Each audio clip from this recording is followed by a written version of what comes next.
On the birthday of the man his wife cherished, a message was trending on social media feeds. The Cross River Bridge, funded and built by Sterling Corporation, was officially named the Brandon Bridge today. Immediately following this widely shared news was a social media post by his wife, Sarah Sterling. "Named after you, wishing you a smooth journey ahead, fearless of wind and rain." The first reply below it was from Brandon Walker: "Declare our love to the world." "Thank you, Sarah. This is the most thoughtful gift I've ever received." I finished reading calmly and suddenly felt released. After struggling in this relationship with her for 8 years, my heart was utterly exhausted. Sarah Sterling came back late at night. Seeing me eating chips, she said indifferently, "Eating so late? Trying to gain weight again?" Just because she once liked my physique, I had always strictly controlled my diet, not daring to eat an extra bite, even developing a stomach problem from excessive dieting. Seeing my silence, she seemed surprised. She frowned, took out a gift box, opened it, and handed it to me. "Something came up with a project at the company tonight, had to work late. Sorry, I forgot to tell you. A birthday gift. Take a look, do you like it?" A delicate rose gold watch, a style I neither liked nor wanted to wear. I merely glanced at it and said, "Thanks. That's thoughtful of you." For a moment, Sarah Sterling was taken aback. She opened her mouth as if to explain something but ultimately said nothing more. She expected me to be upset and cause a scene, ending in an argument, since every time before I would become hysterical like a maniac. She had never seen me so calm.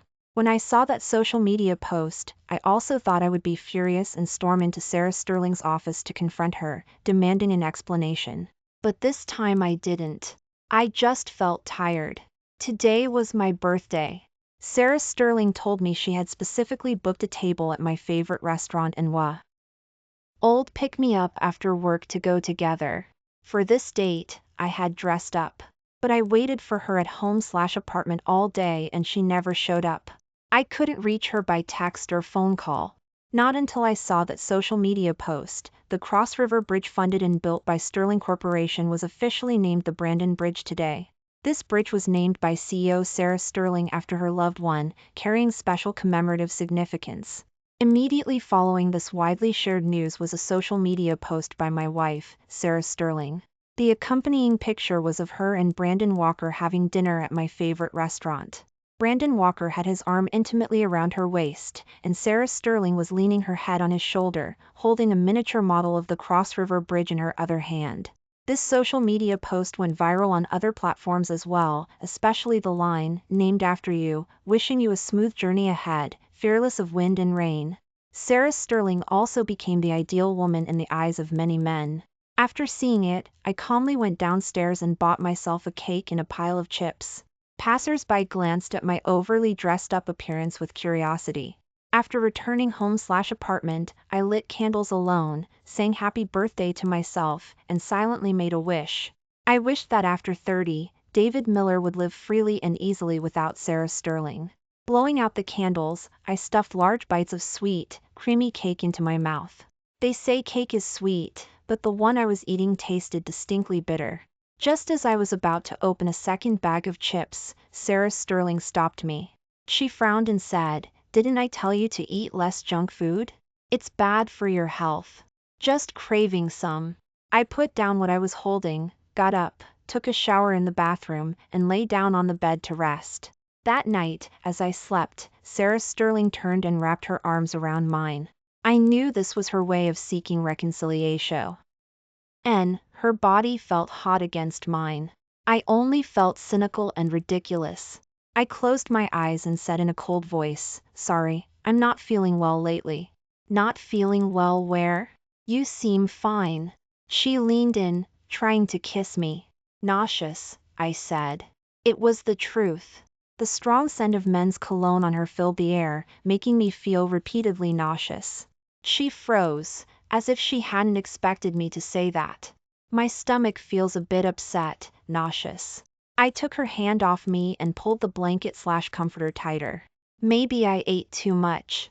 I ignored her incredulous look and pretended to close my eyes and rest. Sarah Sterling tactfully left the room to take a shower. Just then, a text notification sound rang out.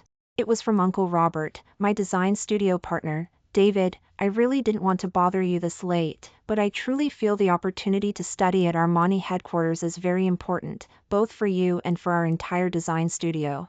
Are you really not going to reconsider? Uncle Robert and I had opened a fashion design studio together. A while ago, the global top brand Armani held a design competition. The top 3 winners could go to Armani headquarters and study with their chief designer for a year. I happened to be 3rd place. For a designer, this was a once-in-a-lifetime opportunity, something others could only dream of. Now, it was right in front of me. I had hesitated for a long time. I felt unfamiliar with the environment abroad, my English wasn't great, and I'm slow to warm up, making it hard to fit in. I was also worried about my sensitive stomach and not being used to the food abroad. But ultimately, it was because I couldn't bear to leave Sarah Sterling. Sarah Sterling and I had dated for 5 years and been married for 3. In the 8 years we had been together, neither of us had ever been away from the other for a single week. Growing up, my parents had a bad relationship, and their arguments filled my entire childhood. Later, they got a divorce and each remarried. Whether I was at my dad's or my mom's, I felt like an outsider. Back then, I thought I was redundant in this world, so I might as well disappear. I stood alone on the rooftop, closed my eyes, and prepared to jump. It was Sarah Sterling who saved me. She grabbed my arm and wouldn't let go. I cried and said, "Please let go. No one cares about me anymore." She refused to let go, leaning out with more than half her body. But in the end, she saved me, and her arm was injured because of it. I asked her why she saved a stranger. Wincing in pain, she said, "They say you owe your life to the person who saves you, right? Like, you have to give yourself to them? Well, I need a boyfriend." Her words made me laugh out loud, and at that moment, I felt some of the darkness in my heart dissipate. After that, she followed me every day, afraid I would do something foolish again. Knowing I had nowhere to live, she generously let me share half of her rental apartment. She even worked 3 jobs a day to help me afford expensive therapy sessions. Just like that, we naturally became a couple. I was surrounded by her abundant love and never self-harmed again. Back then, Sarah Sterling's world revolved around me. I stayed by her side for 8 years, helped her start her business, and was with her as she went from being a poor student with nothing to the commercial newcomer she is today, CEO Sarah Sterling. In the end, I still couldn't keep her heart. I opened the bedside drawer. Inside was a pile of empty pill bottles, paroxetine. I expertly opened a new bottle, grabbed a few white pills, and swallowed them dry. The bitterness on my tongue was nothing compared to the ache in my heart. Since Brandon Walker appeared 2 years ago, my depression, which had been in remission for a long time, started acting up again. Sarah Sterling pulled me out of the mire, and she also pushed me into an endless abyss. Uncle Robert called me, worried I would give up. Before he could even speak, I said, "I'll go." He was stunned for a moment, then excitedly said, "That's great. You've finally made up your mind. Don't worry about the design studio. I've got it covered. David, there are more beautiful sights and people waiting for you ahead. You need to welcome each day with hope." With that social media post going so viral, how could Uncle Robert not know? Uncle Robert was one of the few people who were genuinely good to me, treating me like his own younger brother. He had also witnessed my relationship with Sarah Sterling over the years, and I knew he wanted me to use this opportunity to get away and see the world. I smiled and replied, "Okay." By the time I woke up, it was already noon. Sarah Sterling was busy in the kitchen, wearing an apron. Seeing I was up, she brought a dish fresh from the stove and said to me, "Perfect timing, last dish is ready. Your favorite barbecue ribs. Come eat quickly." She smiled at me, as if everything that happened yesterday was just my imagination. My mind went blank for a moment, and I stood rooted to the spot. It seemed that ever since Brandon Walker joined her company, she rarely came home for dinner and rarely cooked for me. Sometimes I would cling to her and say I wanted to eat her cooking. But she would always frown and look at me with displeasure. "Can you stop being a nuisance? I'm very busy. I don't have time to cook for you."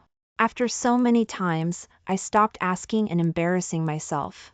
The truth was, she wasn't busy, she just didn't want to cook for me. More than once, I had seen photos on Brandon Walker's social media feed of Sarah Sterling cooking. Spicy steak, beef stew, grilled shrimp, chicken noodle soup, etc. She had cooked all of them for Brandon Walker. Then, as if by magic, Sarah Sterling pulled out a bouquet of tulips, symbolizing eternal love, love without regret. They were my favorite flowers. Before, because Brandon Walker had pollen allergies, she said buying flowers could spread pollen and affect his work. So I didn't buy flowers much anymore, and later I stopped receiving flowers from her. By the time I came to my senses, I was already sitting at the dining table, holding the tulips. She picked up a piece of rib and placed it in my bowl. I took just one bite and didn't touch my chopsticks again. Seeing that I wasn't eating anymore, she looked at me with some confusion. I looked at the partially eaten rib in my bowl and said, I don't like spicy/rich flavor dishes. The person who likes spicy/rich flavor dishes is Brandon Walker, not me. Sarah Sterling was stunned for a moment, as if something had just occurred to her. She quickly scooped out a bowl of soup for me. David, I simmered this soup all morning. Have a taste. I glanced at the distinctive lunchbox in the kitchen and waved my hand, refusing. No need. Something came up at the design studio, I need to go. Yesterday, Brandon Walker had posted on his social media feed. Someone bought me a distinctive lunchbox and said she's making me a special meal with my favorite spicy/rich flavored barbecue ribs. Can't wait. Seeing me getting ready to leave, she grabbed my arm, her expression uneasy. David Miller, are you angry? Because of yesterday? I already apologized, and I bought you a birthday gift box. This morning, to make it up to you, I didn't even go to the company. I cooked a whole table of dishes for you. You weren't like this before. You used to be so understanding of my work. What exactly are you doing now? Right. What exactly was I doing? We had been like this for so many years. Whenever we argued, it never lasted more than 24 hours. I would always be the first to back down and apologize. I understood how much effort she had poured into this company, so I always stayed in the background, silently supporting her. Until one time, Sarah Sterling picked me up. It was the first time I met Brandon Walker. He was sitting in the passenger seat, and she introduced him as one of the designers on this project. He made no move to offer me the seat, and Sarah Sterling didn't say anything either. I could only sit silently in the back seat, watching them laugh and joke, talking about things I couldn't join in on. From then on, Brandon Walker began appearing frequently in my life. I pulled her hand away and looked at her expressionlessly. Sarah Sterling, we. Before I could finish, I was interrupted by a distinctive ringtone. Brandon, what's up? Sarah Sterling probably didn't even notice how soft her voice was. Brandon Walker's delicate voice from the other end of the phone call gave me goosebumps. Sarah, I've been starving all morning waiting for my special meal. Are you here yet? Be there in a bit, you little glutton. Her tone was unconsciously doting. Oh, right, Sarah, the birthday gift box we picked out for David last night. Did he like it? Only then did Sarah Sterling remember I was standing there. She quickly hung up the phone call, a hint of guilt flashing in her eyes. She hurried to explain, David, Brandon Walker picked out this watch. I don't know much about men's things, so I asked him to help choose. It wasn't just Brandon Walker and me last night, other colleagues were there too. Believe me, I'm not lying. And the naming of the bridge? The team felt Brandon Walker's contribution was indispensable, so they named it after him. I couldn't control it. How long had Brandon Walker been on the team to be indispensable? That story wouldn't fool a 3-year-old. Sarah Sterling perhaps didn't realize that whenever she lied, she would unconsciously adjust her glasses. Perhaps she felt guilty towards me, as she insisted on driving me to the design studio. But halfway there, she was called away by Brandon Walker on a phone call. I couldn't be bothered to dwell on Brandon Walker's clumsy excuses. Like it was raining and he didn't have an umbrella to get home/apartment, or his computer screen went black, no matter the reason or excuse. 4. Sarah Sterling, they always worked. When I got to the design studio, I drafted the divorce papers. After work, I waited downstairs at her company for a long time but didn't see Sarah Sterling come down. I decided to just take the divorce papers up to her office to find her. Everyone else had left the company, and the lights were off, except for the light in Sarah Sterling's office. Just as I reached the door, I heard soft moans coming from inside. Peering through the gap in the door, I saw Sarah Sterling and Brandon Walker locked in a passionate kiss. Their clothes were already disheveled. Brandon Walker whispered, "Sarah, do you love me?" "Yes, you irresistible puppy, let me just devour you." Their lewd whispers flooded my ears, and I couldn't control the waves of nauseous retching. The sudden noise startled the two lovers. Sarah Sterling turned her head, saw me, and her expression froze instantly. The desire in her eyes died down.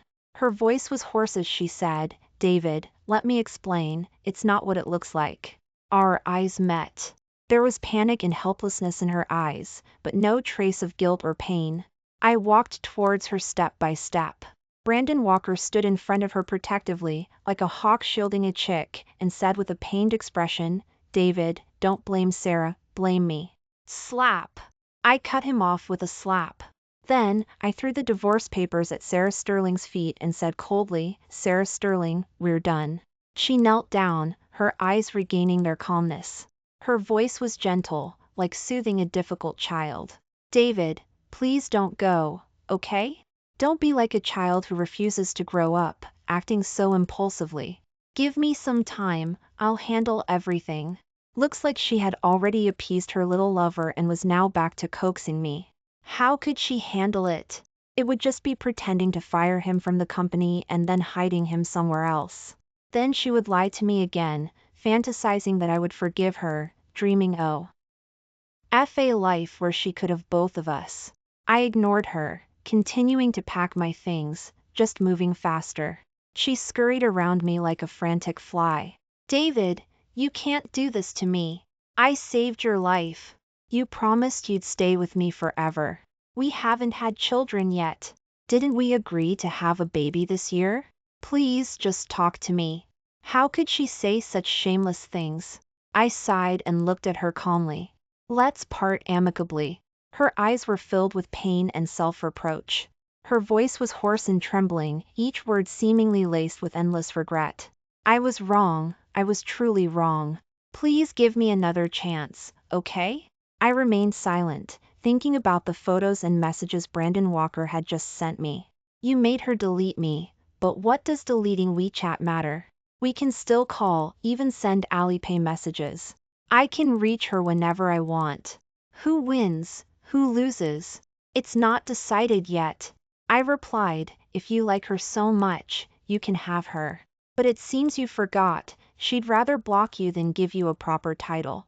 He completely lost it, unleashing a string of curses.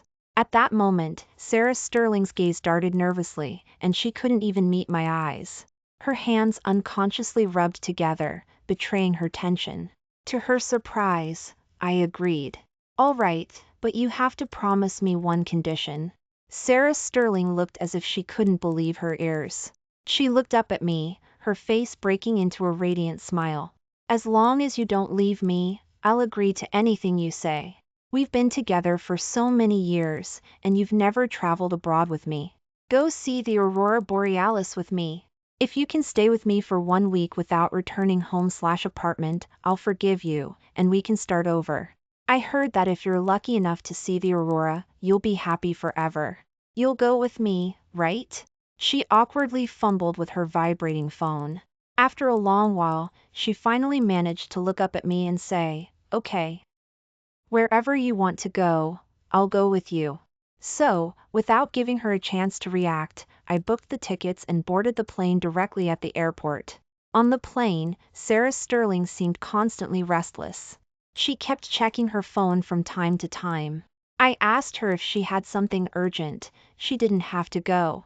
She immediately turned off her phone and said it was nothing, she just felt it was too sudden. But only I knew it was because she had broken her promise to Brandon Walker. Originally, it should have been them on this plane. Unfortunately for them, I had seen the message. Brandon Walker had sent me the ticket details to gloat, saying it was Sarah Sterling's compensation to him. I didn't expose her lie, not since finding out about everything yesterday. I had a plan in mind. Since she had lied to me about her feelings for so many years. What was wrong with me lying to her just once? She could put on an act in front of me for 3 years, why couldn't I? Looking at Sarah Sterling's profile, I felt a moment of disorientation. Sometimes I wondered, why did she choose Brandon Walker? Like me, Sarah Sterling came from a difficult family background. She grew up without parents, grew up in foster care, and experienced mostly ridicule and mockery from others her whole life. Then she saved me. Two people starved for love, we clung to each other, seeking warmth. I am introverted and don't have many friends.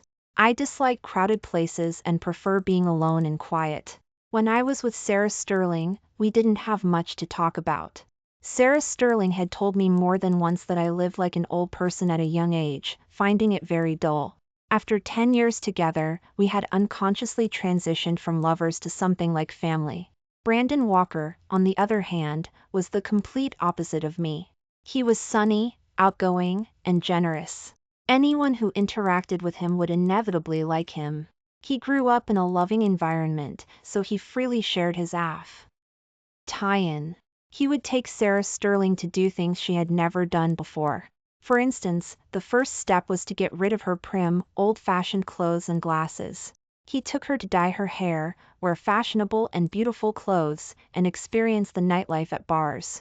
Or he would take her bungee jumping from thousands of feet up to release herself, or go diving, or skiing. I saw all these on Brandon Walker's video channel/social media videos. Thinking about it carefully, I had never done any of these things with her.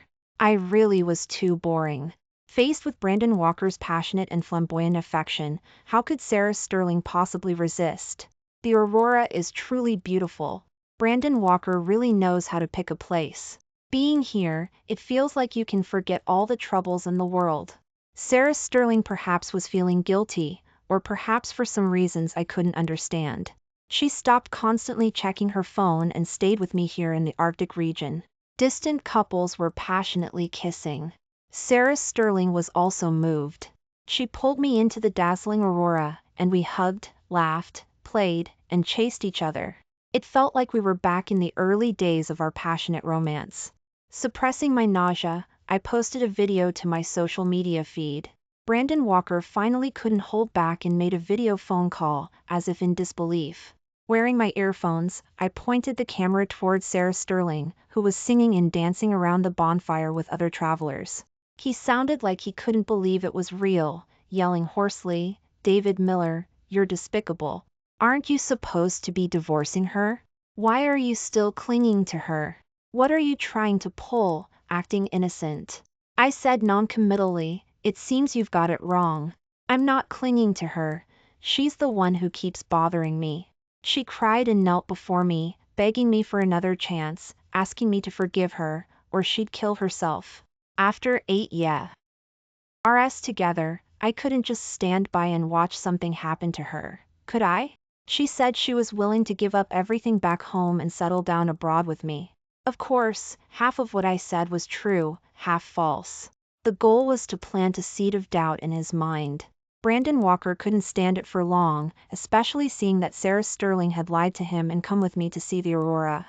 Something deep inside him began to crumble and collapse. He had invented all sorts of excuses to trick me so Sarah Sterling would be with him, and now the boomerang had come back to hit him, showing him just how much it hurt. A choked sob escaped his throat, followed by uncontrollable weeping. Why did she lie to me? She said she was going to marry me. He looked at me, his face full of resentment.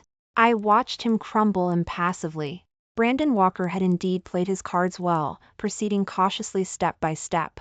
On my birthday, he got everyone to share that social media post, publicly announcing his relationship with Sarah Sterling. Seeing me downstairs at the company, he orchestrated things so I would see them being intimate. He planned things repeatedly, wanting to take my place. He just didn't expect that I held such significant importance in Sarah Sterling's heart. He started panicking and sent over their past conversations, photos, and videos. But I should thank him, it gave me more leverage in the divorce settlement with Sarah Sterling. I gave a mocking laugh. Brandon Walker, you're no match for me. The person Sarah Sterling loved all along was me. She was just with you for novelty. I told Sarah Sterling that as long as she completed this Aurora trip with me, I would forgive her and we could start over. But if I hung up the phone call after saying that, I was sure Brandon Walker would know what to do next. Sarah Sterling smiled and pulled me back to the ice lodge. David, do you remember? That winter was as cold as it is now. We only had a few dollars between us and no heating. We could only lie in the blanket/comforter to keep warm. I remember you said you were willing to endure any hardship as long as you were with me. As she spoke, Sarah Sterling's eyes actually welled up. I felt like I was back in that winter in the rental apartment. The vows we once made still echoed in my ears. Just as Sarah Sterling was about to take things further, both she and I picked up our phones at the same time. David Miller, who do you think she'll choose this time, you or me? What came into view was a hospital bed, a bandage wrapped around his wrist. Immediately after, a harsh scraping sound echoed in my ears. Sarah Sterling stood up and looked at me with a panicked expression. David, Brandon Walker tried to kill himself and is in the hospital. This time he's serious. I have to go back home immediately. Can I come with you next time? It seems Brandon Walker really went all out this time. Her face was filled with apology, her brows slightly furrowed, and her eyes showed deep guilt. I didn't speak, just stared blankly at her face, which was both familiar and strange. I couldn't understand. How could love just disappear? Seeing the woman who was reminiscing about the past with me just a second ago now rushing off anxiously to another person, I just found it somewhat amusing. Just as she started to lose patience, I spoke. On our 8th anniversary, I know why you broke your promise. Sarah Sterling seemed not to have expected me to say something like this at this moment. She was a bit stunned and also felt guilty. It was a while before she finally spoke to explain. It was Brandon Walker's birthday that day, and his only birthday wish was for me to go to a concert with him. I couldn't. I closed my eyes and said with a smile, that was my favorite singer too. She froze, pulled out her phone, and started searching for information online. Where's the singer's next show? We can go together next time. There one. TB and next time. That was her final farewell concert. As soon as I finished speaking, she just stared at me blankly. I'm sorry. I smiled. It's okay. Both of us were silent for a moment. The quiet was terrifying. I was the first to break the awkward silence. You should hurry and go. After all, it's a life. If something really happens, it will be a mess for you. What about you? Aren't you coming with me? I curled my lips into a smile. I'll go back tomorrow. It's too late now. You go back first. Maybe next time you can travel with me somewhere else. Seeing I wasn't angry, she visibly relaxed. I watched her leaving back, not looking back. I smiled. Some things are forever left behind. And the future I wanted was beckoning to me in the distance. Actually, I should be thanking him. He took away a big problem from my future life, rather than stealing my woman. As soon as she left, I changed my phone's SIM card and started packing my luggage to head in a different direction. Sarah Sterling had been taking care of Brandon Walker for 3 days. Brandon Walker couldn't cook, and they had been eating out for the past few days, which was making her stomach ache. She suddenly wanted to drink the soothing Chinese yam and millet porridge Sarah Sterling used to make. But for some reason, Sarah Sterling felt a strange sense of unease. David Miller hadn't contacted her for days. She thought I must be angry with her. But it was okay, she knew me best. All she had to do was coax me a bit. Even when we had our worst arguments, we talked about divorce, but she always managed to smooth things over in the end. When Sarah Sterling left Brandon Walker's place, it was already late at night. She searched all over the city, found a flower shop, and bought a bouquet of my favorite tulips. She was certain I had already returned from abroad and was waiting for her at home/apartment with the lights on. I had always been like that. If I was angry this time and brought up divorce again, Sarah Sterling decided to use her old trick again. At worst, she would just apologize again. She was certain that I was soft-hearted and would definitely forgive her. The last time I caught her being intimate with Brandon Walker, I forgave her, didn't I? She just made a mistake that everyone makes. In this business, who doesn't have someone on the side? Everyone's doing it. If she didn't, she'd be the odd one out. She parked the car downstairs and looked up at the building. There were no lights on. She walked towards the home/apartment with a sense of unease. She took a deep breath and opened the door to the home/apartment. David. He wasn't there. A nameless panic flooded Sarah Sterling's heart. With trembling hands, she searched the entire place, only finding a signed divorce agreement on her bedside table. Panic was replaced by rage. She tore the divorce agreement into pieces. How dare I leave her? She was certain this was just a trick I was playing. But then Sarah Sterling remembered my recent unusual behavior. It was terrifyingly calm. Thinking back now, the way I looked at her was very cold. Like a stranger. She took out her phone and dialed my number over and over again. The cold, robotic female voice repeated over and over, "The phone you have dialed is powered off." Enraged, she threw the tulips violently at the wedding photo. "David Miller, if you have the guts, don't ever come back." She stopped going to the company and waited at home/apartment every day. 1 day, 2 days, 3 days. Later, she went to the airport to wait. She waited for nearly half a month but never saw me return. This time she finally knew I really didn't want her anymore. She ran to my design studio like a madwoman. Uncle Robert saw her looking completely distraught and said, "Who are you putting on this show of regret for now? What were you doing back then?" Finally, she humbly begged Uncle Robert to tell her where I had gone. She learned I had gone to France. Sarah Street. Erling booked the earliest flight. She was going to find me. She was completely confused now, not knowing what to say when she found me. But Sarah Sterling was determined to find me. Before she left, Brandon Walker came to see her. He threw himself into her arms, crying hysterically and saying he was sick and all alone and pitiful, begging her not to leave. She pushed Brandon Walker away forcefully, her brows tightly furrowed. "You were full of energy this morning. How could you be sick?" Brandon Walker hung his head and mumbled hesitantly. A nameless anger flared up inside her. She kicked the bedside table with her foot. Empty paroxetine pill bottles scattered across the floor, stinging her eyes. Sarah Sterling looked at him coldly. "Get out!" After Brandon Walker left, Sarah Sterling could no longer hold back.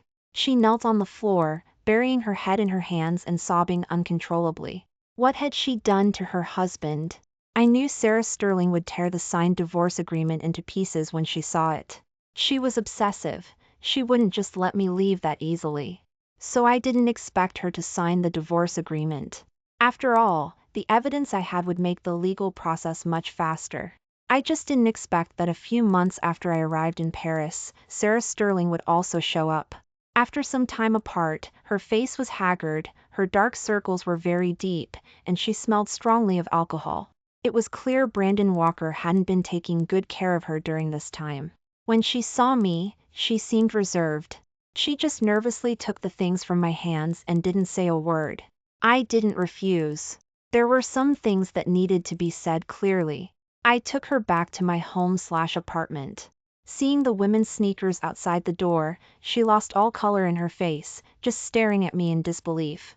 I calmly explained, since I'm living alone, having a pair of women's shoes makes the place feel more like a home/apartment. After seeing her relax, I smiled and said, "You haven't signed the divorce agreement yet, I wouldn't do anything inappropriate." She lowered her head and just gave a bitter tug at the corners of her lips. "David, I'm sorry. Come in." The home/apartment was messy. I hadn't bothered to tidy up. Sarah Sterling was obsessive about cleanliness, so I used to keep our old place spotless. Now, I just lived however was comfortable. I poured her a glass of water and broke the silence. "Is Brandon Walker around here too? Why didn't you bring him up?" When she heard my words, she abruptly stood up, knocking the water glass on the table to the floor. She knelt down in a panic to pick up the broken pieces. She cut her hand, and blood flowed freely, tears dripping down along with the blood. I'm not with him. David, I was wrong. Can you give me another chance? I had given her chances. It was she who didn't cherish them. If you're not here to discuss the divorce, then leave. I ordered her to leave and escorted her out. For the next few days, she somehow found out where I worked. Before I even arrived in the morning, there was a latte on my desk, the kind I loved most. At noon, she personally cooked a meal for me and brought it over. It was the same distinctive lunchbox as always. In the evening, she would drop me off downstairs at the company. She had my dad call me repeatedly to try and convince me. She just made a mistake everyone makes. You need to broaden your perspective. Her loving you and sleeping with someone else are two different things. Isn't it enough that she loves you? Where would you find such a good sugar mommy? She'd rather find someone else on the side than break up with you. Just turn a blind eye, and it'll all blow over. I retorted directly, when my mom was having an affair, why didn't you just turn a blind eye? Why did you divorce her? She was just seeing someone else. It's not like she didn't love you anymore. After that, he never called me again. I threw both the law and the meal into the trash can. It wasn't until the 6th day, when a female colleague was walking home from the office with me, that she saw us. She froze for a moment, then became enraged and shoved my female colleague. David Miller, how much more do you want after all I've done for you? Don't you have any boundaries? We're not divorced yet. I laughed from sheer anger. All the accumulated resentment erupted at that moment. Sarah Sterling, you are the last person who should be talking about boundaries. Is it so hard to admit you cheated? Her face alternated between pale and flushed. She stammered for a long time before managing to say, David. If you had any shame, you'd just get it over with. Don't make me look down on you even more. Sarah Sterling's head was bowed deeply, like a petrified statue, completely still. She stayed in that position until my colleague and I left. I never saw her again after that. However, I did receive the divorce agreement she sent. She gave me all the company's shares and assets, including the things she had given to Brandon Walker. Although she held the title of CEO, in essence, she was working for me. I didn't refuse. I told Uncle Robert the First had decided to stay abroad and develop the market there. He was very supportive and told me not to worry, he would handle everything back home. The day I returned home to finalize the divorce certificate with Sarah Sterling, Brandon Walker sheepishly showed up. When he learned Sarah Sterling had gave up all assets and he got nothing, he was furious. He furiously demanded she get the company back. Sarah Sterling pushed him away, crying and looking at me with guilt. This is what we owe him. Brandon Walker stood up, pointed at her, and yelled angrily, you owe him, not me. You cheated and wronged him. What does that have to do with me? Shut up. They quickly started fighting. I didn't care. I turned and left. After returning abroad, I heard from Uncle Robert that Sarah Sterling had hired people to give Brandon Walker a severe beating. He was beaten so badly that he ended up temporarily staying in the ICU. Brandon Walker's family came and forced Sarah Sterling to marry him, demanding she return the assets. Otherwise, they would make her go to prison. In the end, Sarah Sterling chose to go to prison rather than marry him. From prison, Sarah Sterling had someone call me to ask if I would go back and see her one last time. Someone unimportant wasn't worth wasting a plane ticket to see, so I didn't go. The sun was shining brightly outside. But thankfully, I had moved on.